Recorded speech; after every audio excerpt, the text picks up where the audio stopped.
क्या बात थी लास्ट खत्म हो गया ना, सबके साथ एग्जाम्पल लिखवा दी। नमस्कार प्यारे भाइयों बहनों, फिर से एक बार आपका स्वागत है।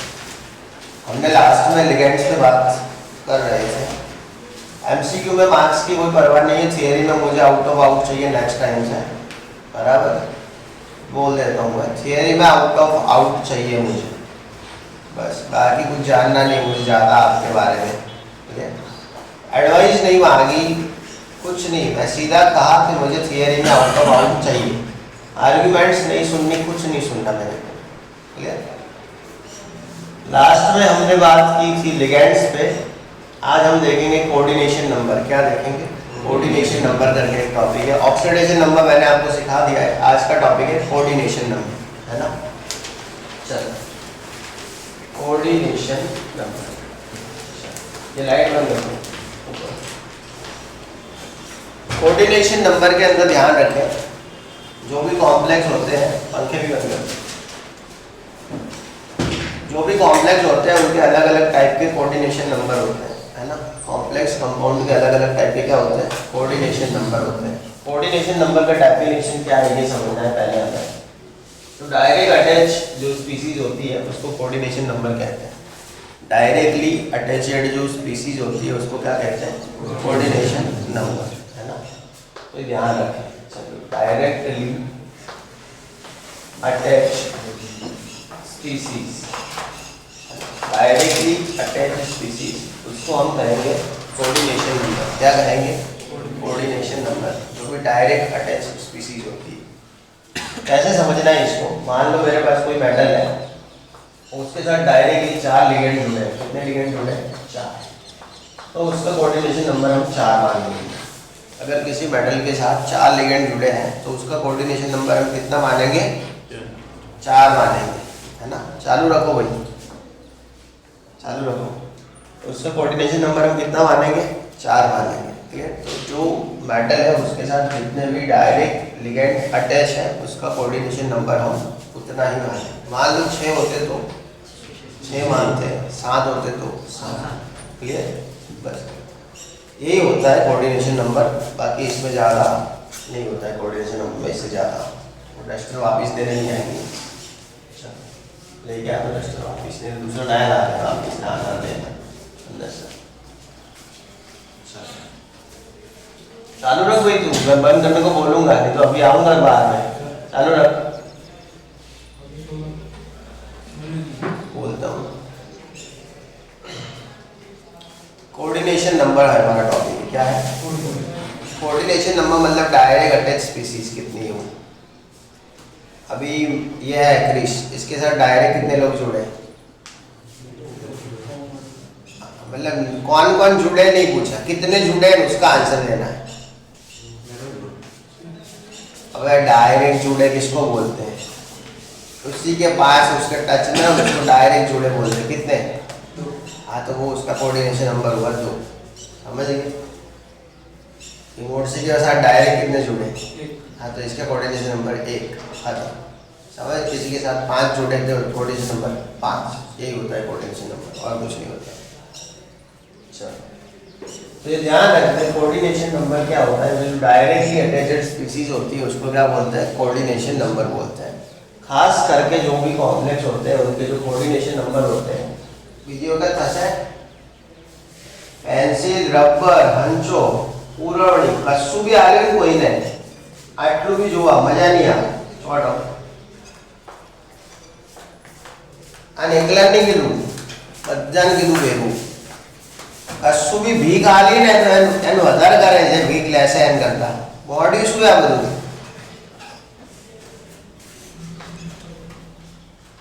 Coordination number. अब मैं कभी सुपरविजन में आऊँ तो एकदम नॉर्मल मत लेना, क्या तो मोबाइल में मथे है, अंदर गेम रमे बैठा बैठा, फेसबुक खोली बैठा है, हंसाई रहा है। अंदर करता बाहर हो त्यारे વધારે ધ્યાન હોય મારું તમારા ઉપર, એટલે વધારે ડાયા નહીં તમારું।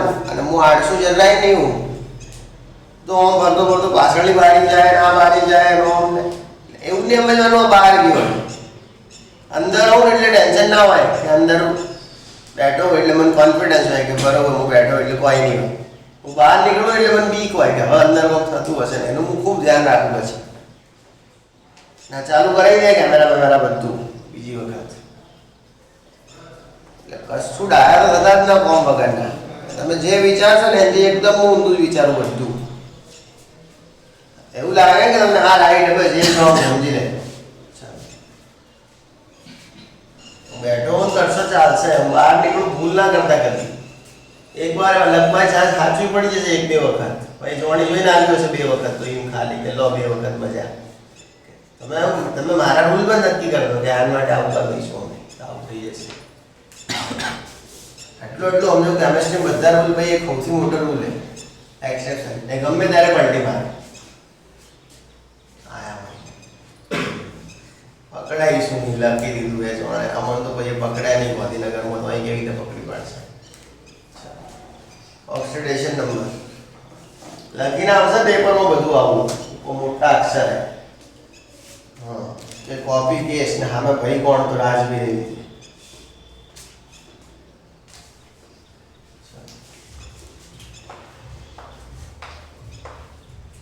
सप्लीमेंट भी मुझे सब सेव की होनी चाहिए, पेपर्स भी सब सेव चाहिए मुझे, और पूरा रिजल्ट का रिकॉर्ड भी सेव चाहिए.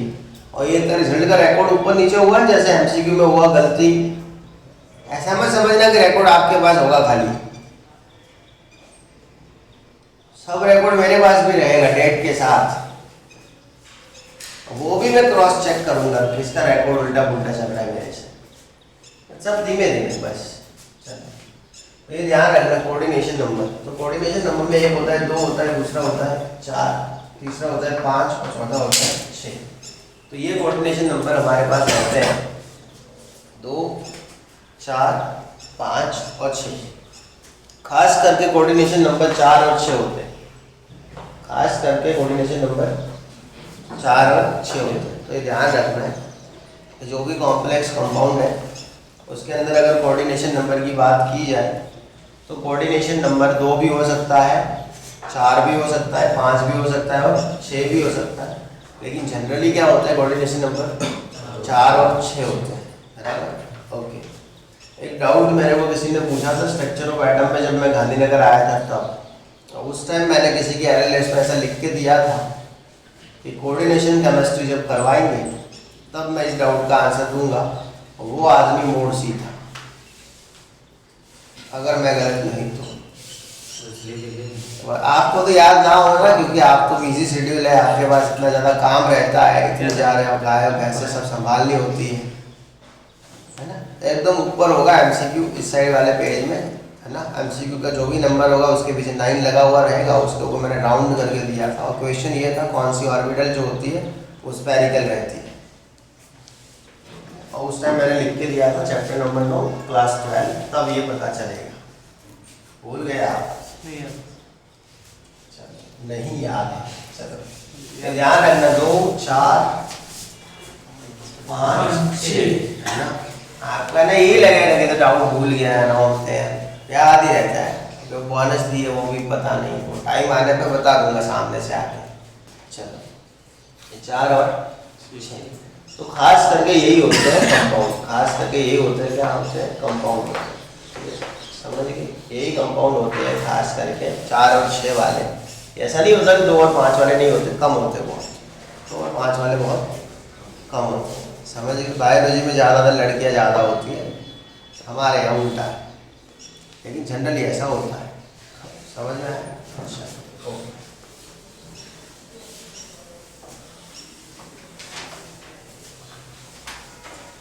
ऐसे ढूंढते हैं कोऑर्डिनेशन नंबर. ध्यान रखना. तो कोऑर्डिनेशन नंबर क्या होता है? Number of ligand into type of ligand. अगर ज़्यादा है तो फिर उसका टोटल सम लेंगे. क्या लेंगे? Total sum. अगर ज़्यादा लिगेंड दिए तो क्या लेंगे? उसका टोटल सम. और उसको सिग्मा ही कहते हैं टोटल सम को. ऐसे कुछ होता है मैथ्स में है ना. टोटल सम को क्या कहते हैं? सिग्मा ही कहते हैं. यही रहता है मैथ्स का. क्लियर. चलो तो कोऑर्डिनेशन नंबर क्या होता है? Number of ligand into type of ligand उसका टोटल सम है. ऐसे ढूंढना है कोऑर्डिनेशन नंबर। चलो K4 FeEN2 H2O2। चलो अभी हमें इसका Fe का कोऑर्डिनेशन नंबर ढूंढना है। Fe का क्या ढूंढना है? Coordination number. तो कैसे ढूंढेंगे? चलो प्रॉब्लम चलो कैसे ढूंढेंगे वो समझना। तो यही करना है हमें। Number of ligand. चलो कितने लिगेंड हैं? 2। नंबर ऑफ लिगेंड कितने? 2। मतलब EN कितने? 2। क्लियर? 2। टाइप ऑफ लिगेंड कौन सा टाइप का है? बाइडेंटेड। कौन सा है? बाइडेंटेड। तो इसकी टाइप कौन सी? बाइडेंटेड। अब सिग्मा का मतलब होता है प्लस। क्या होता है? फिर इसे नंबर ऑफ लिगेंड यही कितने? 2। कौन से टाइप का है? अरे न्यूट्रल नहीं सुनना है, यूनिडेंटेड। कौन सा है? यूनिडेंटेड। तो 1 2 2 जा 4 2 1 जा 2। क्या आया? ये हो गया कोऑर्डिनेशन नंबर। क्या हुआ? Coordination number. समझ में आया? क्या हुआ ये? Coordination number. और गलती से ही हो गया जानबूझ के, वाल पेश के जैसे गलती हो गई, ऊपर नीचे हो गया, गलती हो गई। चिल्ला चिल्ला के बोल रहा था गलती मत करना। चेक होगी OMR वापिस। હવે એટલા બધાની OMR ચેક થતી હશે ને એમાં હવે એક અમુક તારીખે તો પકડાતું હશે। અડધામ તો કરો સમજાવું તમને બધું જે રીતે પકડાયું। એક વાર જોડે હેડી ગયું એટલે આ દર વખતે નકલી નોટો હેડશે। હવે ટેન્શનમાં એ લોકો જેમણે કરેલું એને ઘોડે આવવાની। આપણે તો ટેસ્ટ આલ્યો નહીં, એને મજા આવી। ટેસ્ટ નહીં આલ તો 2 વખત બચી ગયું। ઉઠી જાઓ નેક્સ્ટ ટાઈમ હવે।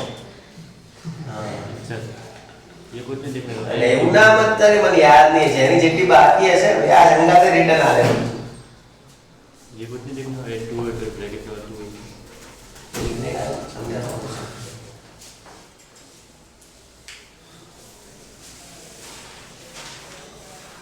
એવું તો સમજતા જ ના જરા। એટલે સોલ્યુશન વાળા લે કે અમાર કેવી જલસા है। चलो कहाँ थे? एग्जाम दवा करता गुजराती मीडियमનું કામ ઘણું સારું એટલું કહી દઉં તમને। ખાલી તમને લાગશે ભલે વાત અસત્ય। તમે કલર હશો ખાલી દેખાવો, કામ બામ કશું નહીં। પેલા લોકો કામ કરી ગયા નગટ કેવું એમનો મોબાઈલ નતો મળ્યો ને એમનો લેક્ચર માટે જોવા માટે। હમણાં દિનેશનો મકાના મોબાઈલનો હોટસ્પોટ ચાલુ કરી જોઈ લીધું લેક્ચર।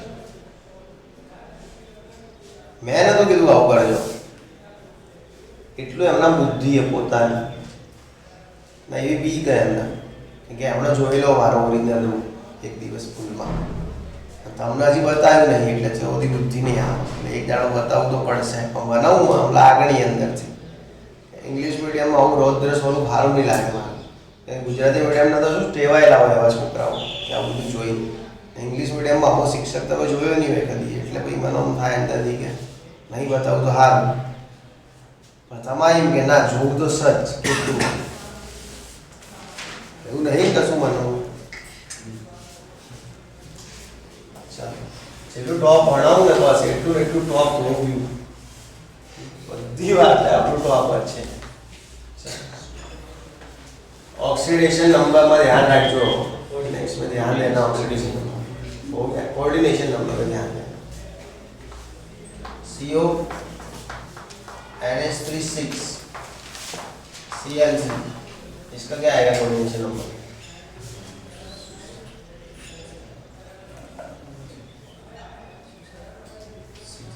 हाँ 6। समझ में आया? कुछ नहीं करना था। नंबर ऑफ लिगेंड कितने? 6 के 6 इंडिपेंडेंट तो 6 खत्म। CO OX2 EN K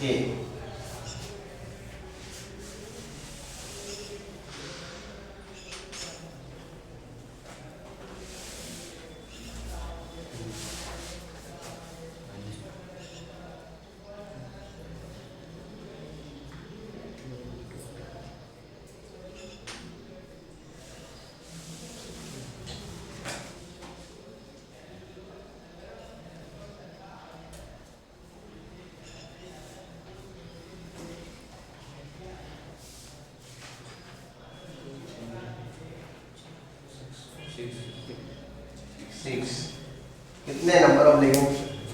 2। कैसे? बाय डेंटेड तो 2। चार्ज में कितना? डेंटेड कितना वो लिखो कितने? 1। कैसा है? बाय डेंटेड तो 2। 2 2 जा 2 1 जा 2 क्या है? खत्म।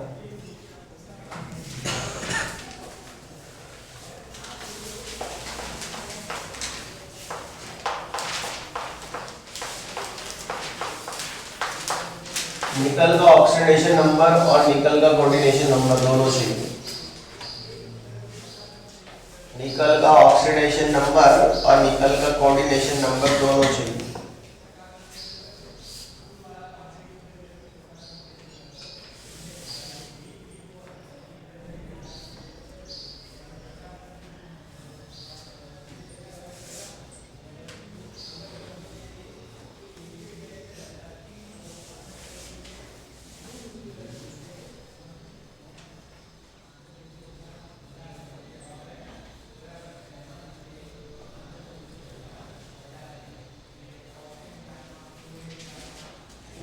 थियोरी दी है सबकी सब रेडी चाहिए मुझे किसी भी टाइम। ऐसे चलते फिरते आके पूछूंगा खड़ा रख के बोलनी चाहिए। टॉयलेट में भी मुलाकात हो गई ना सुसु करते हैं तब पूछूंगा चलिए बोलो। ऐसा मैं सोचना आपके लिए रूल्स है ये सब पुराने सब रूल्स।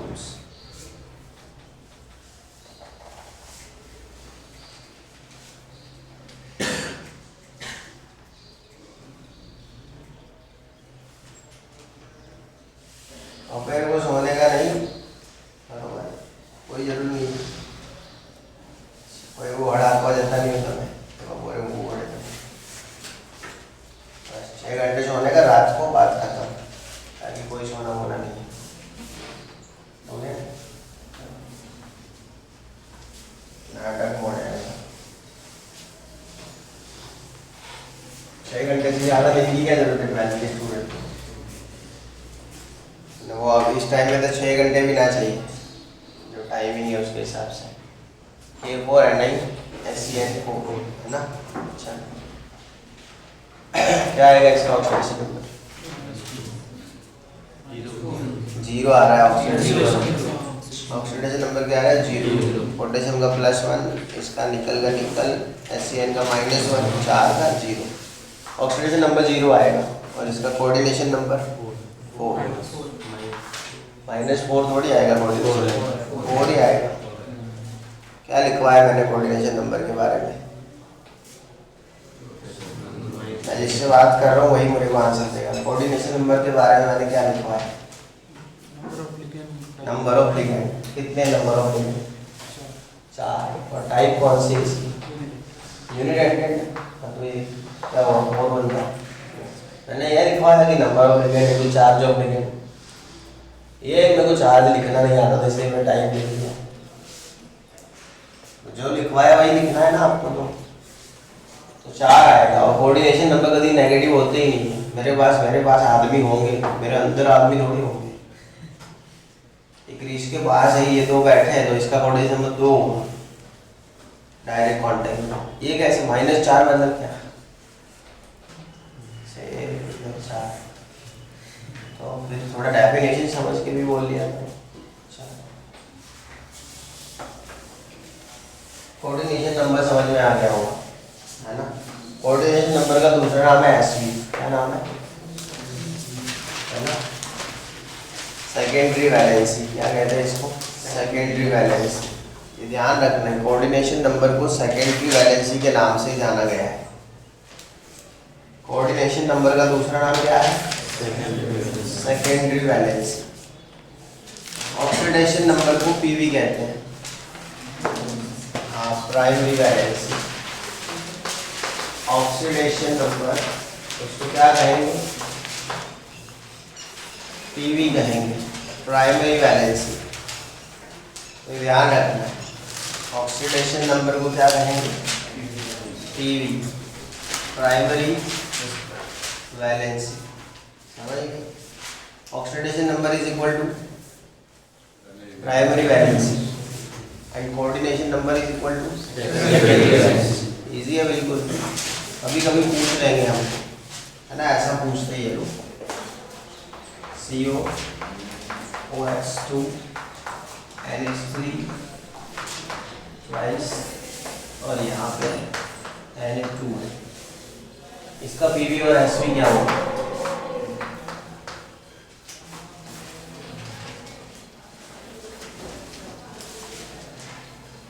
शैलेश आंसर देगा मुझे।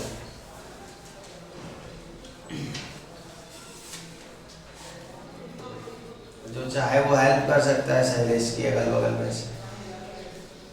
किसी को ये हो कि ना आप हेल्प करके दानी बन जाए तो वो कर सकते हैं।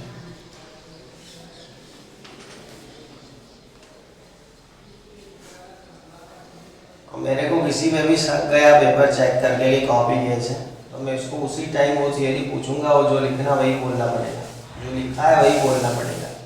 1 महीने के बाद भी आए पेपर चेक करके तो भी, और जब तक चेक करके ना आए तब तक वो रट्टा मार के घूमना ही लिखा गया है, ताकि गप्पे लगाने की हिम्मत ही ना हो। कुछ भी लिखेंगे अंदर, पूछा कुछ भी हो,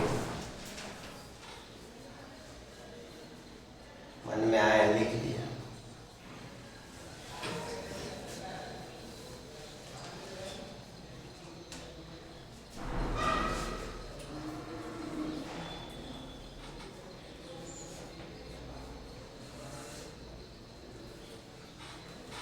टेक्निकल वर्ड्स मुझे चाहिए। We will collect oxidation and reduce. We will collect वही मारवाड़ी पेपर है। वी कैन, वी टू, अरे वी कैन, वी टू ने क्या इंग्लिश का पेपर लिख रहे हो आप? ग्रामर है ये कोई?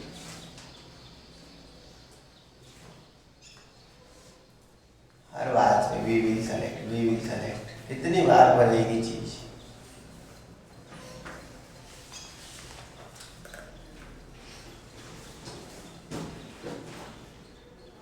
तो बिल्कुल टेक्निकल चाहिए, बिल्कुल टेक्निकल लैंग्वेज। और जहां जहां टेक्निकल लैंग्वेज नहीं है सबके पेपर में राउंड आया, थोड़ा मारवाड़ी चालू राउंड।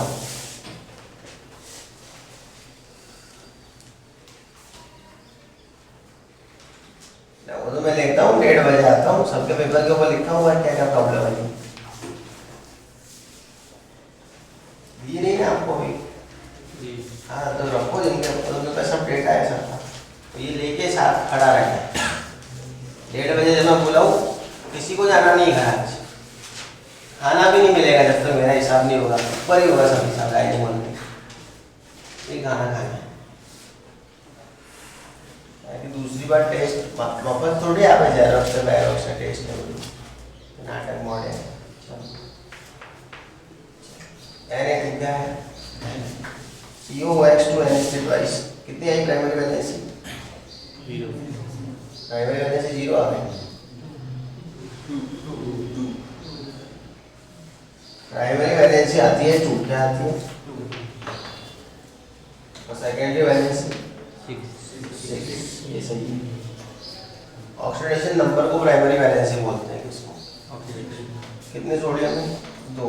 सोडियम का कितना होता है? 10। कोबाल्ट का ढूंढना है, कितने ही है? 2। OH का कितना होता है? -2 है ना। कितने NH3? 2। कितना होता है NH3 का? ऑक्सीडेशन नंबर लिखना है इस बार, ये कोई कोऑर्डिनेशन नंबर नहीं ढूंढ रहे थे, फिर से 2 लिख। चलो इज इक्वल टू क्या होता है?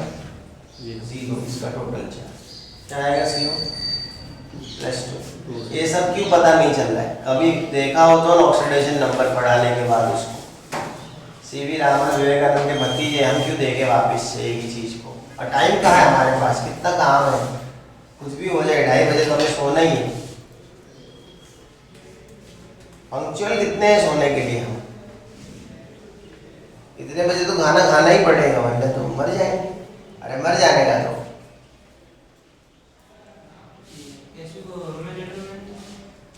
अभी तो खाली ऐसे ढूंढने को बोला मैंने। SV को रोमन लेटर में नहीं लिखेंगे, PV को लिख सकते हो रोमन लेटर में, वो भी नाम जब नॉमेनक्लेचर करते हैं तब। अभी तो खाली ऐसे ही बोला PV ढूंढ के लाओ। हाँ, इसको रोमन में लिखना है, लिख सकते हो, SV तो डायरेक्ट लिखना है, बराबर। चलो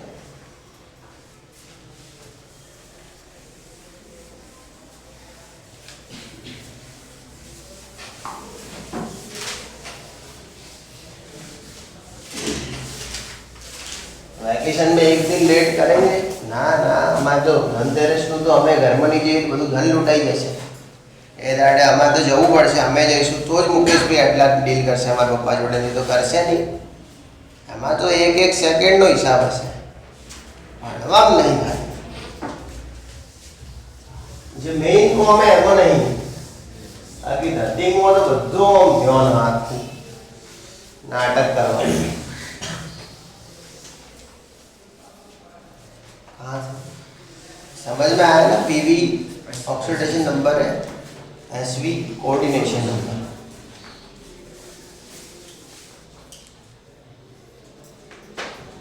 अभी ये थियरी है, उसको बोलते हैं वर्नर्स थियरी। क्या बोलते हैं? Werner theory.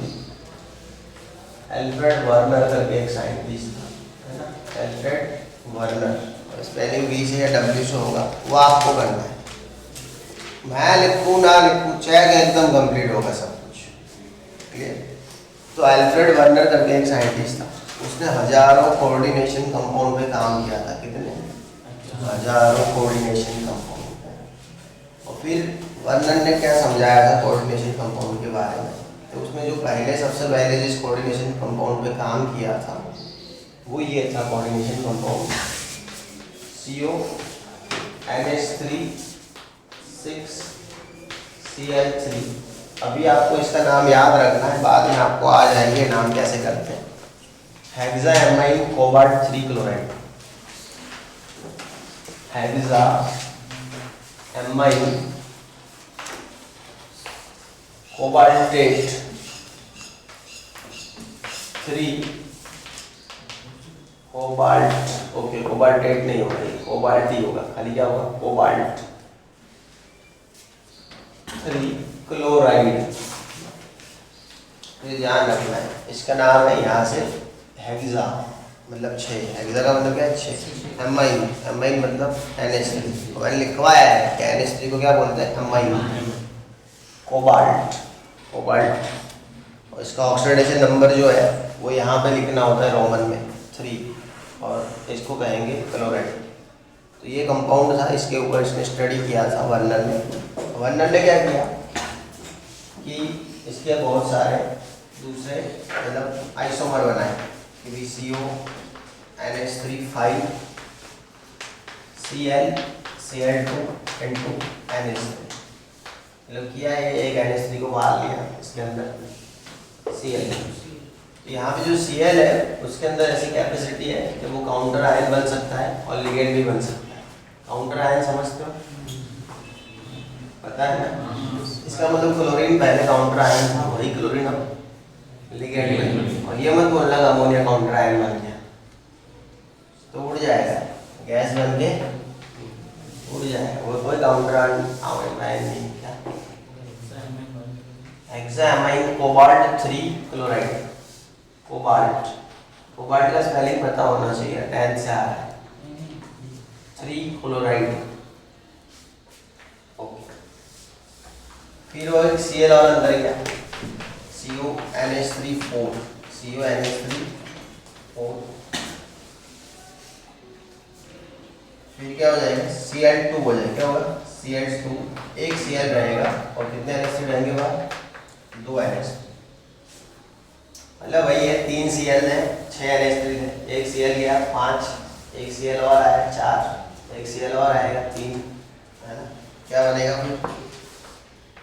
CONH3, है ना, CONH3 3, CONH3 और फिर ये बन जाएगा Cl3। क्या बनेगा? Cl3 into 3NH3 हो जाएगा। NH3 नहीं लिखना है, नहीं लिखो, कोई फर्क नहीं पड़ेगा। NH3 नहीं लिखना है तो भी तो ऐसे ढूंढना ही उसको, है ना? तो यहाँ पे ये है बात कि जो क्लोरीन जो है वो काउंटर आयन भी बन सकता है और वो लिगेंड भी बन सकता है, मतलब क्लोरीन के अंदर दो दो कैपेसिटी है, काउंटर आयन बनने की भी कैपेसिटी है और लिगेंड बनने की भी कैपेसिटी है। इसके कलर याद रखना है ना, कलर है इसके पीजा लीजा, है ना, इंग्लिश में इसका अलग से बनाना पड़ेगा, pizza Lisa, okay, pizza Lisa. English में ये रहेगा येलो, ये वायलेट, ये होगा ग्रीन, ये होगा फिर से वायलेट, है ना, YV GB, मतलब ऐसे आप याद रख सकते हो। वाव जो भी है बराबर ऐसे, रानी की वाव है ना, ये जो भी थी वर्णन ने यानी आखिरी खाई सदी बराबर, हमें नमो गुजरी गई, ऐसे याद रख सकते हो। वावी जो भी, मतलब वाव जो भी है, ऐसे याद रखना है तो रख सकते हो, बाकी नहीं। आप ज़्यादा वो करना चाहें तो आप खुद से याद रख सकते हो, येलो वायलेट ग्रीन वायलेट बराबर। तो यहाँ पे हुआ था ये कि वर्णन ने अपनी स्टडी से ये पाया कि जो भी कोऑर्डिनेशन कंपाउंड होते हैं उसके अंदर काउंटर आयन और लिगेंड इंटरचेंज करके उसके कलर वगैरह में चेंजेस हो सकती है। लिखना नहीं है कहीं ये चीज़, खाली मैं जो बोल रहा हूँ एक्सपेरिमेंटल चीज़ें वही है। वर्णन थियरी में क्या लिखना है बाद में बता दूंगा, पहले खाली सुन लो वर्णन ने क्या कहा था, बाकी लिखना वही है जो बुक में दिया है। ऐसा पूछ ले वर्णन हाइपोथेसिस, तो फिर लिखना वही है जो बुक में दिया है, D to D, आगे पीछे कुछ नहीं होना चाहिए, समझ गए, है ना। आप ऊपर नीचे हो जाओगे पूरे, चलो मार्क्स तो ऐसे ही आएंगे। हाँ, जब तक कोई ऑफिशियल न्यूज़ नहीं आती मेरे पास कि सबके सब MCQ हो गए, तब तक तो यही हालत रहेगी आपकी। ये मत समझाना मेरे को कि हमें तो नीट में 180 लाने हैं तो हम थियरी क्यों रटे हैं, ये वो। आपको नीट में 180 लाने हैं, मुझे बोर्ड में 100 और नीट में 180 लगाने के, समझिए, इसीलिए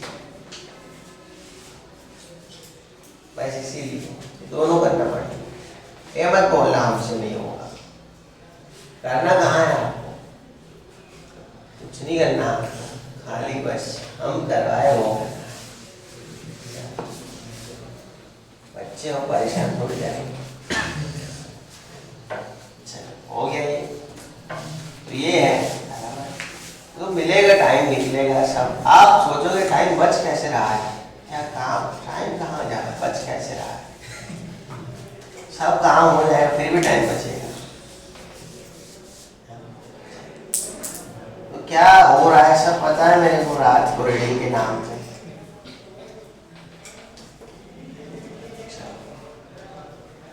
तो ये है मतलब बात कि भाई ये सब स्टडी किया था इस कंपाउंड पे, हेक्सामाइन के अलग अलग आइसोमर पे, और इसको ये मिला था YVGB, क्या मिला था, YVGB, yellow violet green violet.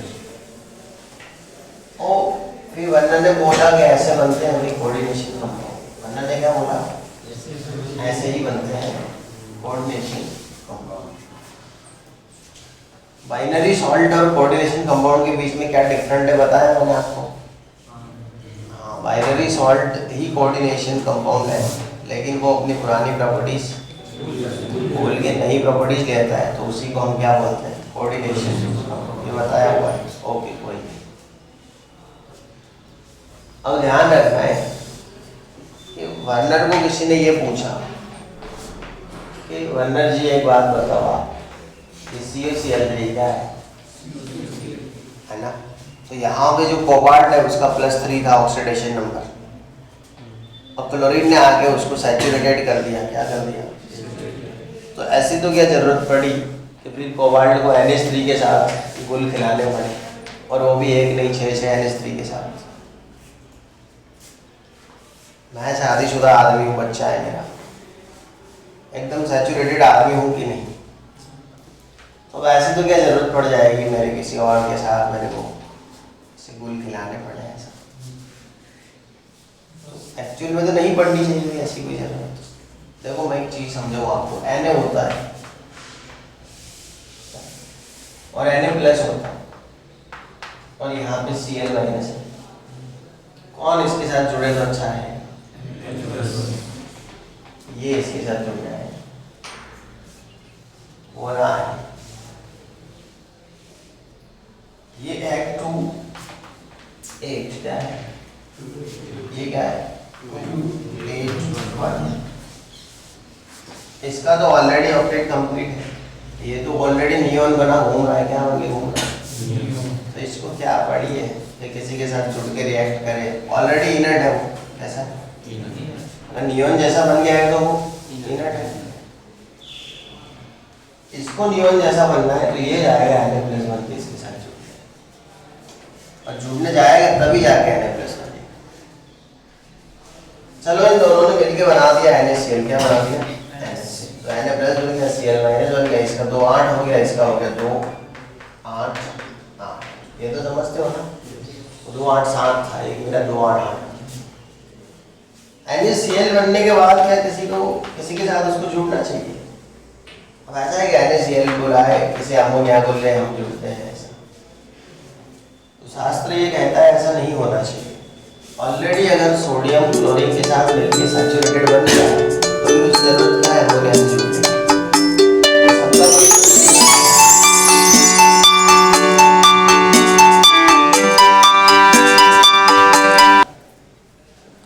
सबका क्वेश्चन यही था कि अगर कोबाल्ट क्लोरीन के साथ सैचुरेटेड स्टेज में था तो फिर उसे अमोनिया से क्यों जुड़ना पड़ा, तो उसका वर्णन ने आंसर ये दिया था कि जो डी ब्लॉक एलिमेंट होते हैं, कौन होते हैं, उनके पास 2 वैलेंसी होती है, एक होती है प्राइमरी वैलेंसी और दूसरी होती है सेकेंडरी। क्लोरीन से जुड़ना वो कोबाल्ट की प्राइमरी वैलेंसी है, और अमोनिया के साथ जुड़ना वो उसकी सेकेंडरी, और डी ब्लॉक एलिमेंट ऐसा कर सकते हैं। बाकी तो क्या है कि बहुत बड़ा हंगामा हो गया था जब उसने ऐसा लिखा CO NH3 6 Cl3, और पहले ये पैटर्न नहीं था लिखने का, ये पैटर्न तो बाद में आया।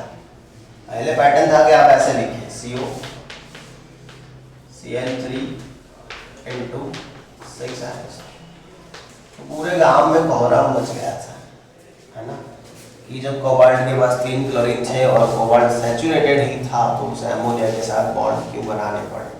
तो इसका आंसर क्या था कि डी ब्लॉक एलिमेंट के पास 2 वैलेंसी रहती है, एक होती है प्राइमरी, एक होती है सेकेंडरी।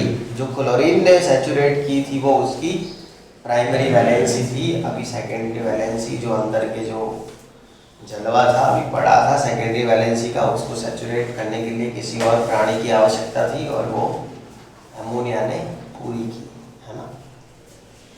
तो पहले तो कोऑर्डिनेशन कंपाउंड बनने ही नहीं चाहिए थे, फिर भी बने, तो उसका आंसर वर्णन ने दिया था कि सैचुरेटेड कंपाउंड किसी के साथ क्यों जुड़ पाता है, तो उसका एक ही आंसर है सेकेंडरी वैलेंसी की वजह से। किसकी वजह से, सेकेंडरी।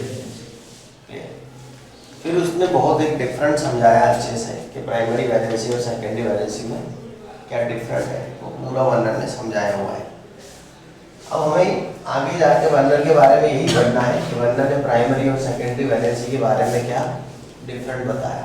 तो मैं एक चीज़ आपको बता चुका हूँ, प्राइमरी वैलेंसी कैसी होती है, ऑक्सीडेशन नंबर जितनी होती है, और सेकेंडरी वैलेंसी कोऑर्डिनेशन नंबर जितनी होती है। दूसरी एक बात ये कहूँगा, प्राइमरी वैलेंसी आयोनाइजेशन मतलब आयोनाइज होती है। कैसी होती है, प्राइमरी वैलेंसी से जो जुड़ा है उसको आप आयोनाइज कर सकते हो।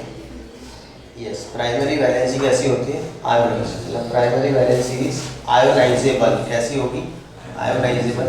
Secondary valency is non ionisable, secondary valency पे जो भी जुड़ा है उसको आयोनाइज नहीं कर पाएंगे।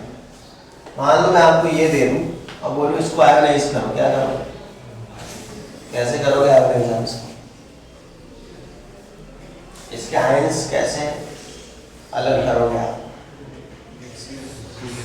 एक ही ऑप्शन है आपके पास, CO NH3 6 उसके ऊपर 3 और Cl माइनस कितने 3। मतलब आप आयोनाइज किसको कर पाए, क्लोरीन। क्या आप में ये क्षमता है कि आप इन दोनों को आयोनाइज कर पाए, नहीं कर पाएंगे क्योंकि ये सेकेंडरी वैलेंसी से कंबाइन है। तो प्राइमरी वैलेंसी से जो भी अटैच है वो आयोनाइजेबल है। कैसा, आयोनाइजेबल। सेकेंडरी वैलेंसी से जो भी अटैच है वो नॉन आयोनाइजेबल है। तो पहली चीज ये है primary valency is equal to the oxidation number of central atom, secondary valency is equal to coordination number. Primary valency is ionizable, secondary valency is non ionizable. ये सब किसने बताया था?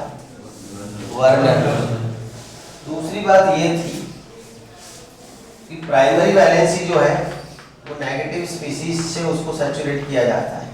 प्राइमरी वैलेंसी को सैचुरेट करने के लिए किसका यूज होता है? यहाँ पे जो प्राइमरी वैलेंसी थी उसको किसने तृप्त किया? क्लोरीन। मतलब प्राइमरी वैलेंसी को संतृप्त करने के लिए, उसको सैचुरेट करने के लिए किसका यूज होता है? नेगेटिव आयन का। सेकेंडरी वैलेंसी को सैचुरेटेड करने के लिए हम लिगेंड का यूज करते हैं। किसका यूज करते हैं? लिगेंड। और लिगेंड कैसे होते हैं हमारे पास? नेगेटिव और न्यूट्रल। लिगेंड कैसे होते हैं? नेगेटिव और न्यूट्रल। मैंने ही पढ़ा है पॉजिटिव लिगेंड होते हैं, लेकिन उस टाइम भी बताया था, आज फिर से बता रहा हूँ। लोगों का ध्यान बहुत कम रहता है मेरी बातों में, है ना, क्योंकि लोग तो दूसरे सब कामों में व्यस्त होते हैं। टाइम कहाँ है ही नहीं, समय कहाँ है, इतना मतलब पूरा दिन बिजी रहता है रिलायंस का सब संभालने में। कभी कभी फेसबुक का, गूगल का सब मैनेज करना पड़ता है। कहाँ है समय बच्चों के पास? पबजी वाला बोलता है यार आपने ये नहीं किया, मैनेजमेंट गलत है सब। पंचायत कौन करेगा? हम पढ़ लेंगे तो फिर पूरे गांव की। बुराई कौन करेगा बैठ के सबकी? हम पढ़ ले तो। है कि नहीं? तो टाइम कहाँ मिलता है? पूरी बातें करना होती है क्लास में, चालू क्लास में। क्लास खत्म हो जाए उसके बाद गप्पे मारने होते हैं बैठ के, पुराने डिंगे हारने होती है। ये किया था हमने, उस सर को कुछ पता नहीं चला था, पागल सर था साला। और समय कहाँ है? पूरा रूम एक दो बार 3 बार कबाड़ मैनेज करने होते हैं। कितना काम रहता है। ऐसे करे बच्चे। रूम में पूछने जाना पड़ता है दूसरे रूम में, भाई शांति है मैं बरोबर है बदू है कि नहीं? समय कहाँ? ग्रुप में खाना खाने सबको बुलाने जाना पड़ता है कि लहड़ वहड़ और भीगा जी कल पूरा करिए। अकेले जाएंगे तो देगा नहीं। कहाँ है समय? भी घर में जो इन 4 झंडे ले जैसे लहड़ जाए की करता है એટલે ઓલો શું તને પંપ થી દબાઈ આવે અરસો प्राइमरी वैलेंसी को सैचुरेट करने के लिए किसका यूज होता है? नेगेटिव स्पीसीज का। और सेकेंडरी वैलेंसी को सैचुरेट करने के लिए नेगेटिव और न्यूट्रल लिगेंड यूज किए जाते हैं। क्या यूज किए जाते हैं? न्यूट्रल और negative ligand. Primary valency is satisfied by primary valency is satisfied by negative species। लिखवाए थे वही काउंटर आएंगे जो नेगेटिव स्पीसीज। प्राइमरी वैलेंसी जिससे सेटिस्फाइड हुई है और मैंने जो नेगेटिव में काउंटर आएंगे लिखवाए थे वही आएंगे। नेगेटिव काउंटर आएंगे कौन से थे? और दूसरा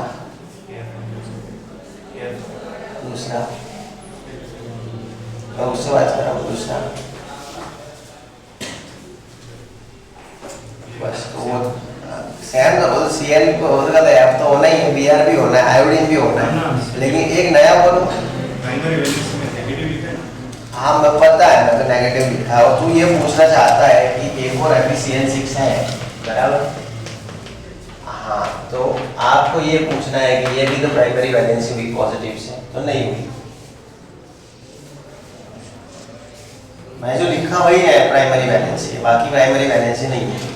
समझ गए? जो नेगेटिव से सैचुरेटेड हुई वही प्राइमरी वैलेंसी, पॉजिटिव से हो गई तो वो प्राइमरी वैलेंसी नहीं है। अब क्वेश्चन ये वो क्या है आ रहा है, समझे कि नहीं? जो नेगेटिव काउंटर आयन से सेटिस्फाइड हो रही है वही क्या है? Primary valency. पास और प्राइमरी वैलेंसी होती कितनी है? ऑक्सीडेशन नंबर जितनी होती है उसको सेटिस्फाई करने के लिए यूज किसका होता है? नेगेटिव स्पीसीज का।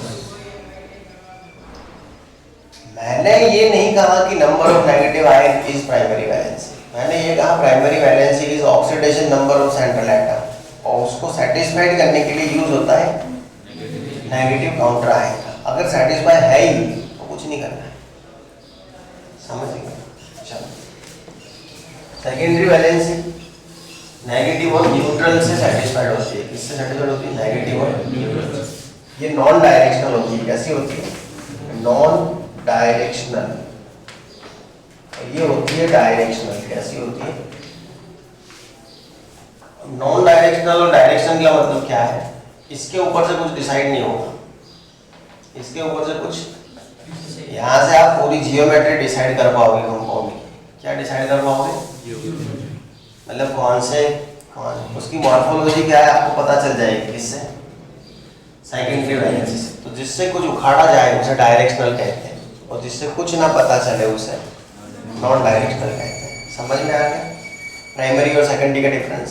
Primary valency is equal to the oxidation number, secondary valency coordination number. Primary valency is ionizable, secondary is non-ionizable, primary is satisfied by negative species, secondary is satisfied by negative और neutral ligands, है ना?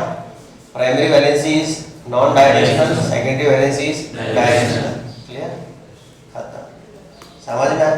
बाकी जो आपको मन में question हो रहे हैं कि ये क्या है क्या नहीं, वो बाद में सब पता चलता जाएगा। अभी खाली इतना ही ध्यान रखना है, difference between primary and secondary valency. Important question रहेगा। इतना ही बोलूँगा आप में, क्योंकि अब मैं मुंह से बोलूँ इससे अच्छा है मेरा वायर बोले। तो इंपॉर्टेंट क्वेश्चन है, difference between primary and secondary valency, कभी भी टेस्ट में आ सकता है।